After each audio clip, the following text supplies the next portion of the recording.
Hello and welcome, crafty cuties. I have two journals to share with you guys today, and this video might look familiar if you had recently saw my live video where I flipped through this baby right here. I wanted to show them separate just because that one that was on the live video was going up in my Etsy shop. These two are spoken for, but I still want to share them with you guys, and we have a lot to go through, so let's just get started. This right here is for Lauren. This one is for Frank. I'm going to move Frank's over and we'll go through Lauren's first. And as you can obviously see, these books are all very similar. I'm kind of trying something new, trying to make several books at once that are all the same theme, just to make it convenient for me. I don't necessarily want the books to all look the same, and they definitely don't. They all have very unique pieces, but you can see there's obviously a lot of similarities. So we have this little hidden tag here. I thought that would be kind of a fun spot for her to maybe write down her name or whatever, you know. And this is some nice fabric that I found at Craft Warehouse. We have the metal corners as always, and then I have the Sari silk ribbon. I am really liking this closure. It looks so nice and clean. It's not showing on the front, and it goes all the way around the book, which just makes it very durable. So you can open up here and we have a nice big envelope here. I'll show you. I have these really cute little notebooks. They're by Tim Holtz, and I just thought this would be a really fun spot. I'm at a weird angle for her to possibly journal. Maybe she can keep this as like a diary or something like that, you know, something all together in one notebook, or she can take it out and put a lot more in here. Now let's keep in mind these books are very filled, but there's also a lot of space available. I tried to create these books a little bit different than my normal books just because I really wanted these to be user friendly. So a lot of the things come off, as you can see here. This right here, I was thinking might be a good spot for her to put maybe a map in here, and she can mark all of the places that she travels. I did print one out, but I had trouble finding a really good map. So she can totally replace this, or she can use this one. And this is a travel log, and you can write down and keep track of the different places. I know she's going on several trips this summer, so I thought that would be kind of cool. And then the same idea for this paper over here. I'm trying to be careful here. Is that I thought she can either use this as a log or something, you know, any type of journaling that she wants. But I tried to spend a little bit more time on like stamping and I don't know, stenciling and things like that, because like I said, I really wanted there to be space available for her to journal and make memory or keep memories in here. A lot of people say that my books are too pretty to use once they get them, and I think that's fine. I totally think that's fine if someone wants to purchase a book and, you know, just have it to look at. But especially for these travel journals, I wanted there to be a lot of space. However, I still wanted to add my normal details. So I added smaller things like little stickers, little pieces of ephemera that's okay to like be covered up. Things that flip down, a lot of page pockets. I really tried to think this one through. These clear cases here, not cases, pockets here can easily have a photo slip in. She can take out the ephemera that I have in there. And so if she were to take everything out that I have in here, there's even going to be a lot more space available. And that's probably what I would recommend. But she can use this like as a photo mat. And same goes for Frank's. Like you know, I wanted to keep my same style, but I wanted to kind of listen to what people were telling me as they're saying that like, oh, I love my book, really happy with it, but like I can't touch it, it's too pretty to look at. So I think that's fine for most books. This is a nice waterfall. I'm not going to untie it, but there's a little tag. So my idea is, you know, put a picture on here and then you can journal about it on this little tag, and it looks all nice, neat and tidy. And I'm probably forgetting to show you some of the pockets on here, so let's go through a little quicker. So there's some surprises for her. Lots of little pockets and tuck spots as usual. I think that this will be a good journal to have for traveling, and so I hope that it works really well for her. I had a lot of fun making it. I am having so much fun with my sewing machine. This is a big pocket up here with some journaling.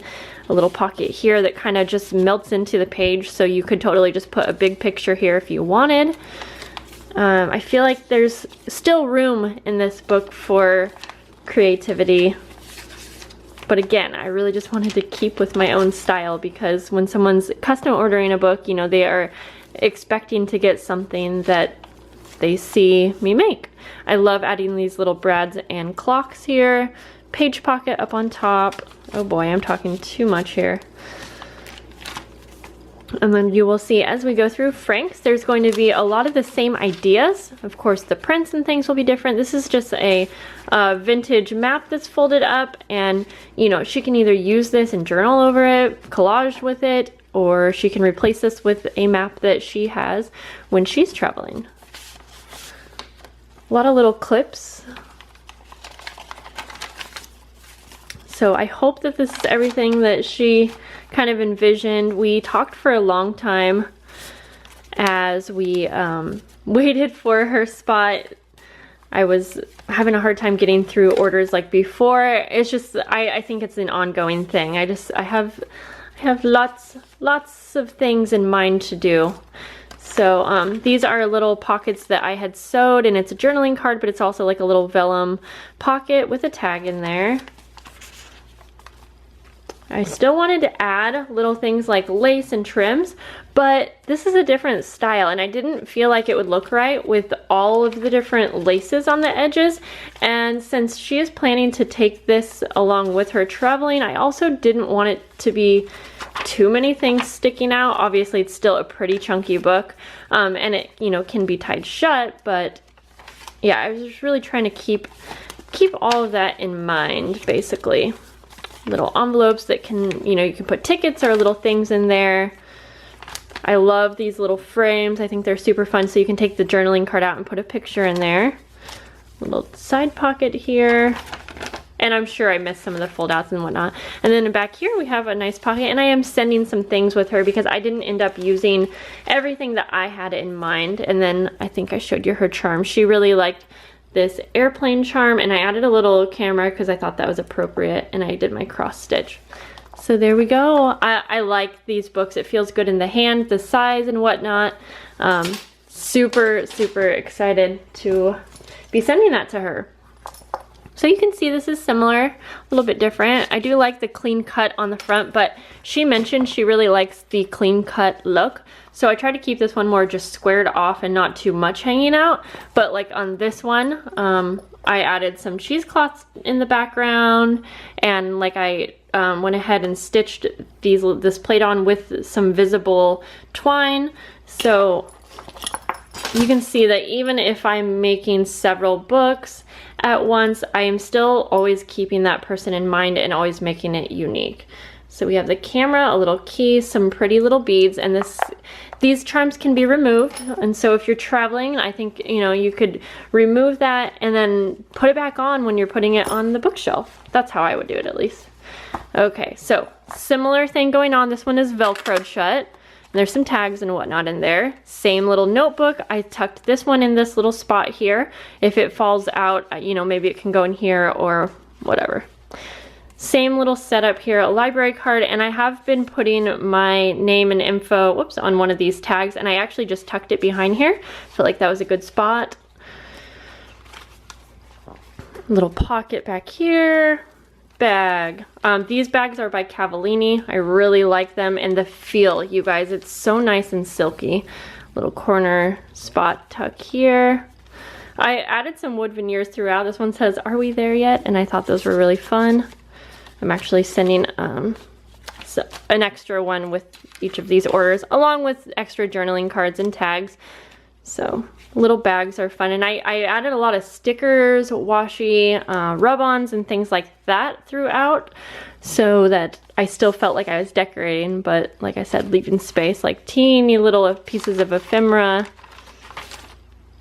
So I am super excited. I'm getting really close to being done with Frank's 5 books, and so I'm actually sending him 3 of them as kind of a first batch. And yeah, I feel like once I'm done, this is a frame right here, and so this pulls out. And yeah, once I'm done, I'm going to feel very accomplished to get 5 books done for one person. And I am going to be updating my About area on my Etsy page, and it will have some general pricing guidelines. It will talk about my custom orders. I am going to change that around a little bit so that I have a really nice queue going on. Right now I just make a list, and I basically have a line of people kind of waiting to get a custom book. So I'm going to update that so that when people have questions, I can just have you go to my Etsy page, and it's all written down to explain kind of how it goes. Right now, I would say I have maybe 1 or 2 spots left for June's custom books. Already have maybe like 6 people, and I really have some ideas that I want to work on and do for my Etsy shop that's like my own ideas. So I need to make sure that I'm not spending too much time on custom books so that I can really kind of let my creativity loose and just not feel like I have any limits. Yeah. Let's see, I think this page, what did we do here? Flips up? Yep. This one flips up, and then there's a pocket on it. This little thing flips down, I think. Yep, a little hidden journaling spot with an envelope here. And there we go, guys. I think we made it to the end. There's a little piece of ephemera that can tuck in there. And this page flips out. Okay, so yes, I know that was kind of a long video. I am loving this sari silk ribbon. I just wanted to show there is detail throughout, like little pieces of embroidered detail. Let's see if I can show you that. And I just love how random it is. It's so pretty. Here's some more. Whoops. Now you're just focusing on my tattoo. So there we go, guys. I hope that you guys enjoyed seeing these travel journals. And if you did miss that live video where I showed you the third, which is actually a bigger version of these, bigger, and it has like a tassel, and it's just, yeah, it's just bigger. You can check that video out up on my channel, and I will talk to you guys later.